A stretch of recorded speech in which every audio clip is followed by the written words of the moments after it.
Today we were making a Three Sisters soup with students. So the teachers read the legend of the Three Sisters with the students before we got there. And when we came in, we learned who the Three Sisters are, why they planted them together. The Three Sisters are corn, beans, and squash. And you plant the corn, and it's the tallest sister, and it gives beans something to kind of wrap around and go up. And the beans also provide nutrients for the plants. And then the squash, kind of in the story, the squash is always running away as she's personified, and so we talk about how squash plant kind of spreads out and has really big leaves. When you plant the squash, it has really big leaves. And do you remember what it said, the sister that was squash, what did she always do? Anyone remember? Yeah? She would run away, and so has anyone ever seen squash going? It kind of spreads out like it's kind of running around, and those big leaves help shade the soil and keep it nice and cool and moist in there, so it keeps the roots nice and wet, and it can stop weeds from growing too. So that's what squash does. That's what that sister does for us. So each sister, each plant kind of has its own role, and they all work together. And it was a traditional Native American method of planting. The three plants kind of reinforce each other, and they make a nutritionally balanced meal. They planted the three sisters together for a couple of different reasons. So one of those is that they have a good balance of nutrients, so things in them that are really good for us. So does anyone know what any of the things in corn, beans, and squash are that are really good for us? Yeah? They have vitamins. Squash has a lot of vitamin A. It's really good for your eyes.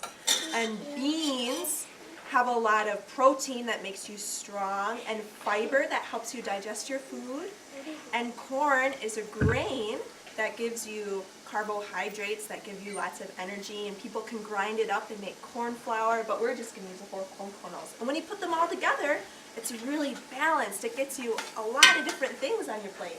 Yeah, so we try to always give a hands-on activity with all of our food core lessons. And it's really important for the kids to engage with the material. So they read this Native American legend, and that's part of their social studies, and then they learn about the companion planting or science aspect of it. And then they get this hands-on engagement, which is actually preparing the soup as well. With the lesson planning, what we've done is worked with Leanna and Megan. When we do the planning, when we do the curriculum, we looked at our curriculum, and we said what will work with our science and our health units, and then we said which lessons would work, and then we came up with lessons and made them work for the grade level that we have too. So it is with health and also with science, so it works into our year-long planning with our plants unit, and we work outside with the garden, and then we talk about where things come from outside, how they're planted, and that's where the beans come from too. And then we thought this also lent itself to Thanksgiving, and so we kind of pulled it all together for November. Then the kids were doing thank you cards for the kitchen staff as a gratitude for food lesson. Has anyone heard the word gratitude before? Does anyone know what gratitude means? Yeah? Nice. It's a nice word. Yeah, it means you're being nice. Like grateful. Grateful, yeah, it means you're grateful. So how can you show that you're grateful for something that someone does? Has anyone ever shown someone that they were grateful for something? Yeah? How did you do it? Did you say something to them to show them you were grateful? What did you say? You said thank you. That's a really good way to show someone that you're grateful, that you're happy that they did something for you. You guys are all going to be chefs today, and you're going to help cook a soup to say thank you to Mrs. Katie and Mr. Greg and Miss Joni, because what do they do for you every day? Cook. They cook for you every day, so you're going to say thank you by cooking for them. We're going to start one at the beginning of class so that at the end of class, you'll have a soup that you cooked in your own class. Whoa. It's going to be pretty cool. So we have one sister here. Does anybody guess what this sister is? Yeah. Cheese. Cheese. It does kind of look like cheese, but remember, it's one of the three sisters. Mrs. Owen told you at the beginning of class. Remember, there are three sisters from your story. Yeah. The squash. The squash, exactly. So we're going to have some squash. How about these? What sister was this? Yeah. Beans. Yep, so we're going to have some beans in our soup. This is going to be so easy. And how about the third one? Yeah. Corn. Corn, exactly. So those are our three sisters. And we're gonna have a few other things in our soup too. So we're gonna have a little bit of oil. Cooking oil. Some onions. It's olive oil, just a little bit. And then we're gonna put a little bit of onion so it starts to smell good. Can anybody smell what I just added? Does anybody smell something yet? Ooh, anybody have a guess? Smells a little spicy, a little bit like onions. Yeah. Garlic, exactly. So now there's a little garlic in there. We're gonna put a little more Smell oil. that garlic. And now we're going to put, can anybody guess what these are? Yeah. Carrots? Carrots, exactly. We're going to put some carrots garlic. in here. What's this vegetable? Yeah. Celery. Celery, exactly. So we're going to put some celery in here. Now we're going to add some spices. So we're going to add a little seasoning, some oregano and thyme. It's going to start to smell really good. And now we're ready to add our first sister. Which one is this again? Squash. Squash, exactly. That's okay, I got it. Woo! Wild squash. He's running away. Keep going now. Just like in the story, right? He ran away. And we're just about ready for another sister. We're going to add Corn. The bean. corn. Yeah? Alrighty, so our soup is just going to cook for a little while. We're going to let it simmer in the back of the class. And then when you guys are done with your activity, you guys are going to get to taste some Three Sisters soup. But let's listen to Miss Leanne. She's going to tell you what we're going to do with our worksheet. And then you guys are all going to get a job to help be a chef today.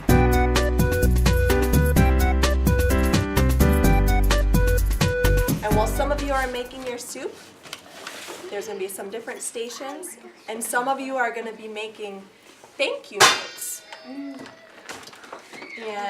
we're going to be giving our thank you notes to the kitchen staff. I'm going to come around and you get to pick. Do you want to make your thank you note on some corn, on a bean, on pumpkin, which can be like a squash. So let's use pencil, please, and then if you want to draw your picture with crayon afterwards. I'll come around and you can pick which one you want to use.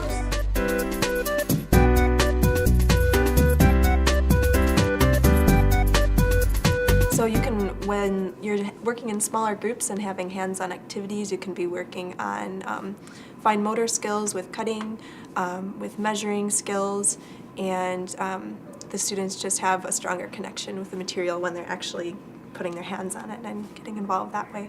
So one thing that's really fun with cooking in the classroom is incorporating math, because every recipe has math in it. And so the kids do a little bit of math where they're either cutting up things into fractions, like when they're cutting up slices of squash, you can say, I want you to cut it into fourths, and so that's good vocabulary reinforcement for the kids and good fraction knowledge. Also using things like a liquid measuring cup versus a solid measuring cup, reading teaspoons, all of these things sort of reinforce something they're already learning in the classroom, but in a really fun, engaging way for them.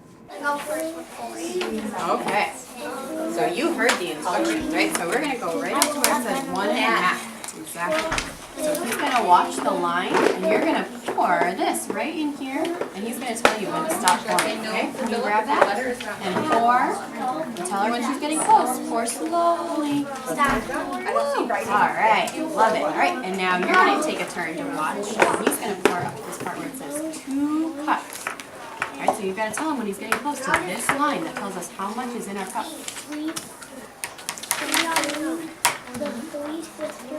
Mia and Ethan. Look, is it right at the line? Pretty close. So we have them watch the soup made first so they understand the process, and because we can do cooking show style, have it ready for them at the end of the class. So they see that, they understand what's going into it, and then usually we do it in small groups, so either 2 to 4 kids will have a special job, and they're usually prepared beforehand, like we did kind of the hard stuff of cutting up big pieces of squash and bringing in just little slices. They can just cut small pieces. We have pumpkin carving knives because those are cheap and easy and less likely to have cutting injuries. So it's the last thing we want in a classroom.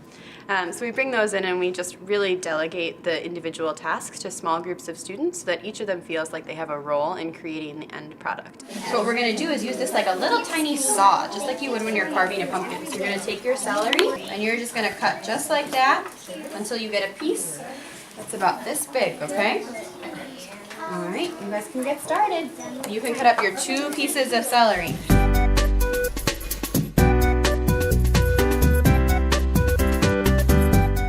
I also love seeing kids actually learn how to have like basic hygiene is actually really important.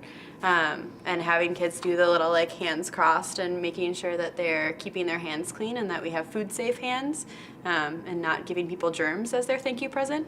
It was definitely something that's always really cute to see with the kids and to have that click for them so that they can go home and maybe be trusted with a little more of like they're not going to be touching their face or licking their fingers as they're preparing the family meal, that's something they can actually do because they understand the risks and the responsibilities associated with it. You're going to set down your pencils and go wash your hands because you're the first one that's going to add something. Hold your hands like this, and then we can make sure that they don't touch your hands or your face or your hair. Because what would happen if you were cooking for somebody and you touch your nose?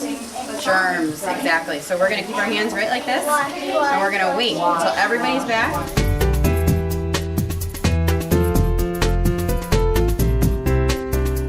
And it also, it is a lot of prep work to have something like a Three Sisters soup where you want to kind of get some of the harder parts done beforehand, but if there's any like parent volunteers that could help with that, just having it as ready to go as possible will help it go smoothly in the classroom. Usually in most of our schools we're lucky enough to work with our food service staff, and so we'll go into the kitchen, we'll coordinate ordering things for the classroom lessons because they see it as marketing for them. The recipe we prepared today is actually a food service recipe, so it's something that they could serve that meets the USDA nutritional guidelines.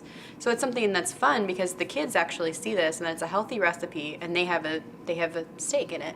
They actually understand what goes into it, they get to smell it, they get to see the process of it, and then if they like it, food service sees that as marketing for them because that's actually something they can serve on the line. So when we come in and do prep work, we'll usually coordinate ordering with food service staff about things that they'll use later on in the week. And then we'll order from our local distributor featuring some local products since the kids always know that that's what we're trying to do as well is feature local products and support local farmers. And that goes into their local economy. So that's another layer of this that the kids are taking in. And it's the best tasting. So they get all of these great things, and it's that we go into the kitchen beforehand, prep some food, after coordinating with the food service staff, and they'll loan us, the basic tools like cutting boards and knives and things so that we don't need to either purchase all of those things or bring them in. And they just give us a small corner in their space. We'll set up there, and then we bring everything around to the classroom so that we can really just tie things in for them as well as keep it in the classroom. There's a lot of like task delegation really early on of figuring out how you're going to divide up the kids and what specific tasks and what tools you need for that. And once you get that part of it pieced out, it's not super burdensome, but that organization piece is definitely key. To meet with Food Corps and try to plan it out with your curriculum. It doesn't take that long, and it's easy because we planned like the whole year, except for I think the last month we didn't get to yet. We want to make sure we get through everything first, but it was really easy, and it was blending it with what I already need to do in my requirements for my curriculum. So it was easy to talk to them, and then we just made it fit in.